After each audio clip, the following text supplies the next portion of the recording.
This is the Soul-Filled Sisterhood podcast, and I'm your host, Nicole Burgess, licensed marriage and family therapist and an empowerment mentor for women. The information shared in this podcast is not a substitute, nor is it to convey professional, psychological, financial, or medical advice. If you could use such services, please seek them out from someone you trust.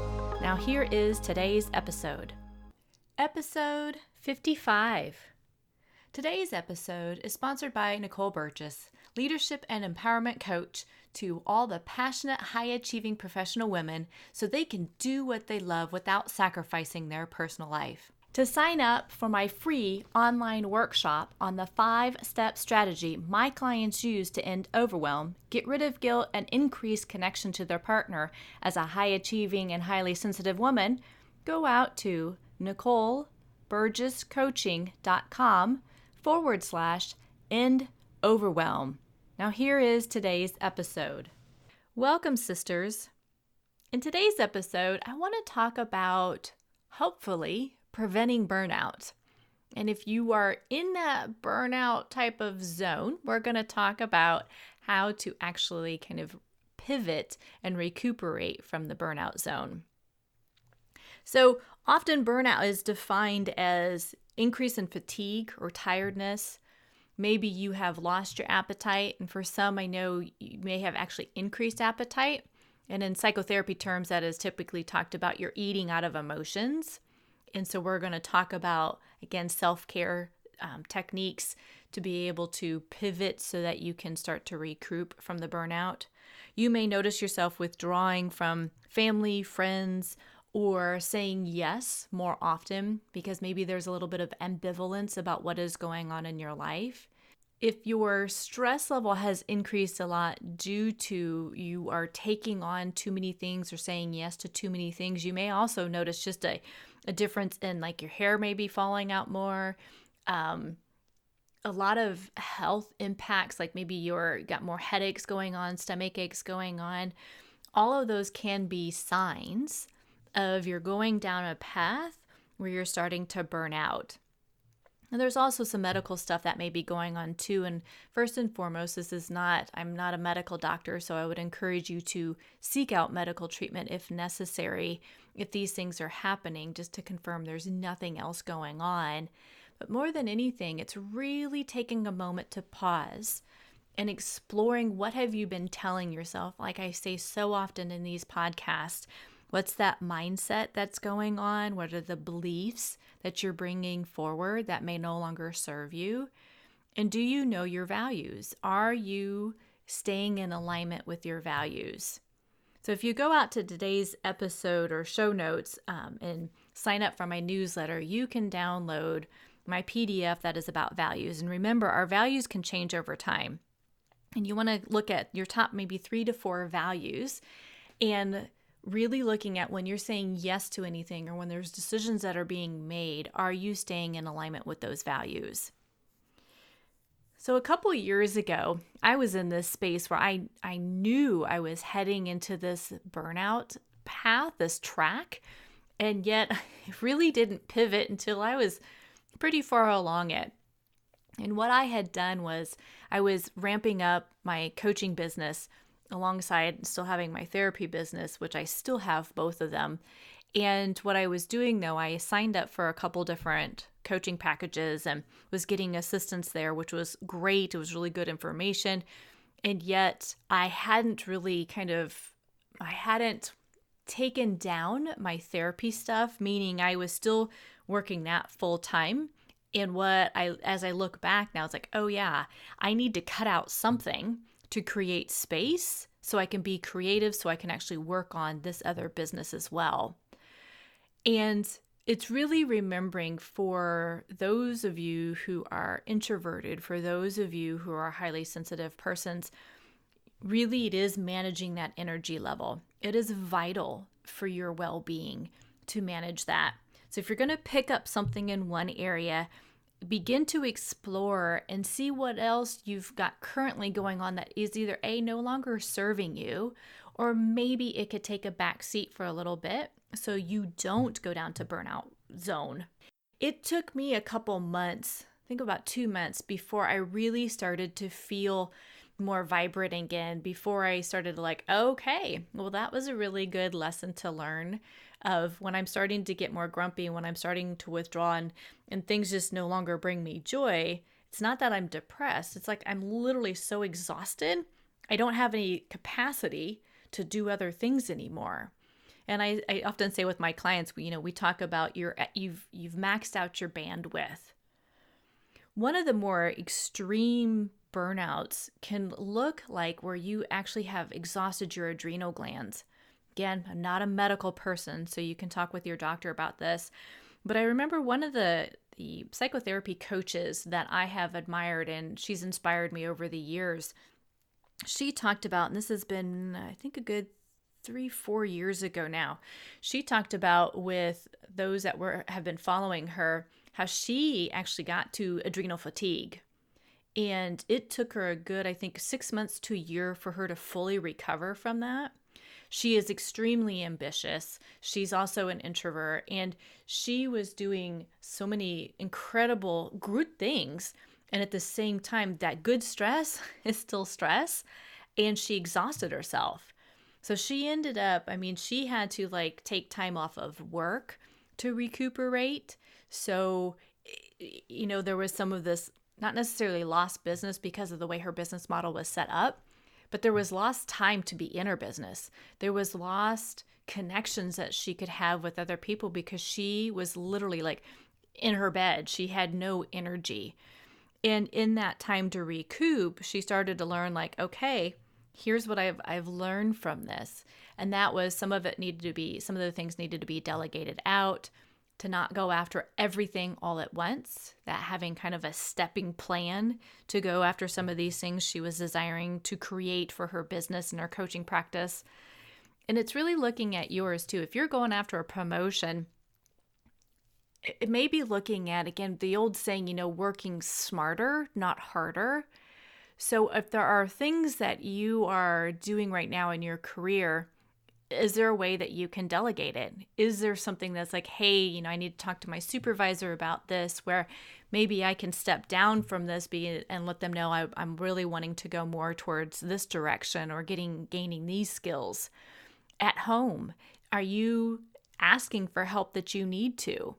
I know as I've gotten older, one of the old belief systems that I was raised in is not to necessarily ask for help, which really we know, and this is part of what my podcast is all about, is that sisterhood, that when we support one another in what we need, we go further together.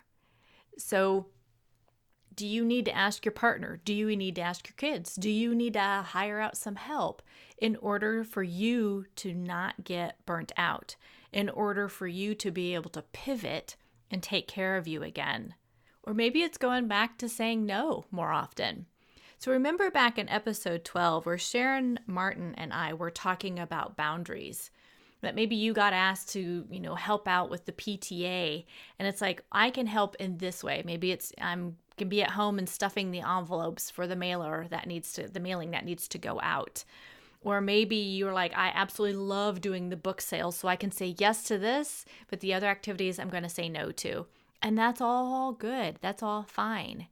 Maybe it's you're getting invited to, because now, this is the summertime when this is being recorded, that people are asking you to do all these other family activities, or maybe there's more business activities going on. And maybe it's looking at, again, does it fit within my values? Do I actually have the energy for it? And if not, no may need to be what happens at this time. It's not a forever space in your life. It's right now in this moment. Because there is only one of you and that you matter, this is really important that you stay in touch with who you are and what you also need. Part of why I think drill into the self-care piece so much, because over my years, almost going on 2 decades here, working with family and kids and women, it's looking at the ongoing prominent impact of non-self-care and how it impacts the person's well-being, how it impacts their relationships, how it impacts their finances, how it impacts their career movements. When you are not taking care of yourself, the other stuff will get impacted. Your involvement in things will get impacted, right? That joy gets impacted. So slowing down may be exactly what you need so that you can continue to enjoy the process, this journey that you were on. Now, if you've got that fear gremlin that is popping up in your ear and whispering, yeah, but hello, so-and-so over there is doing this right now, which I've struggled with that in the past too. It's like, well, that's their lane. It's not mine. Where am I going and why am I going in this direction, right? Get curious with it. You're not judging. Get curious. Sometimes it is telling that fear gremlin, again, take a back seat because you've got this. You're the one driving your life, not the fears.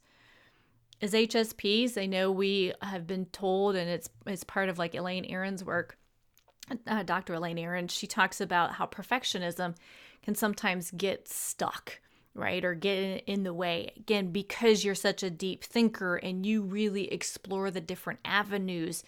Again, that's not a bad thing.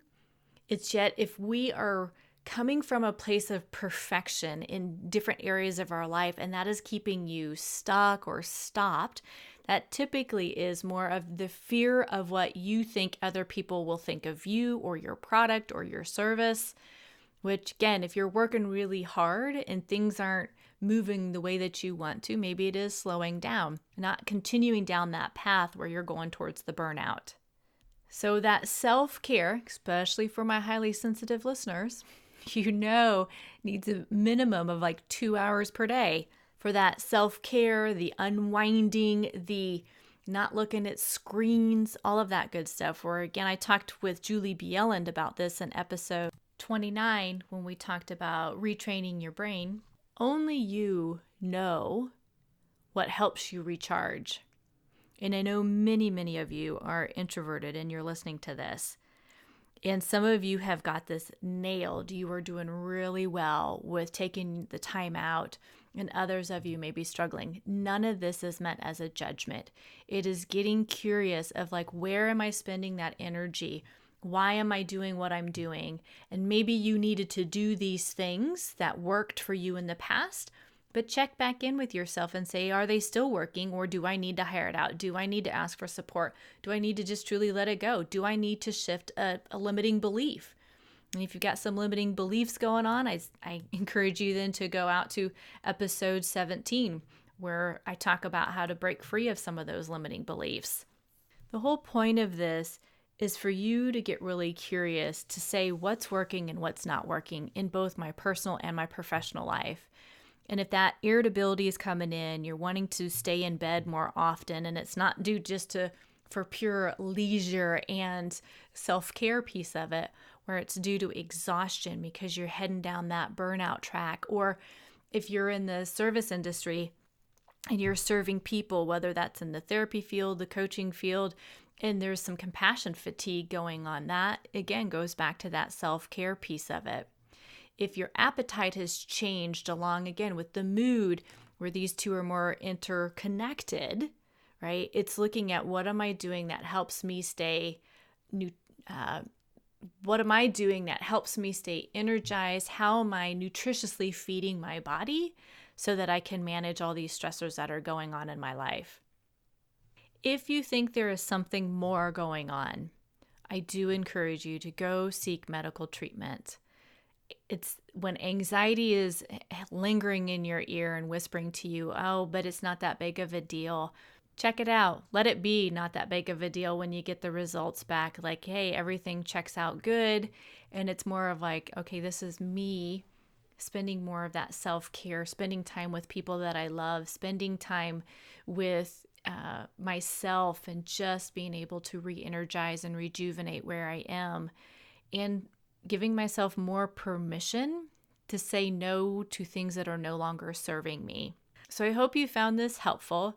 And if you are finding yourself in that burnout track, that you begin to pivot starting today, with what is one thing that I can say no to? What is one thing that I can outsource that is no longer working for me? What is one thing that I can do that when I am done with the day of my professional life that would help recharge me where I am?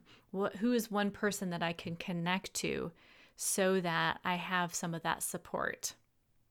Remember, if you go out to today's episode and sign up for my newsletter, if you've not signed up, you can download the values PDF that is out there and then start to look at your values and making sure that you're staying and living in alignment with those values.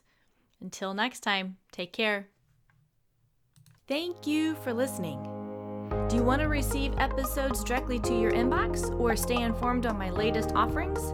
Then I invite you to go out to NicoleBurgessCoaching.com/podcast, and there is a button for you to sign up for my newsletter.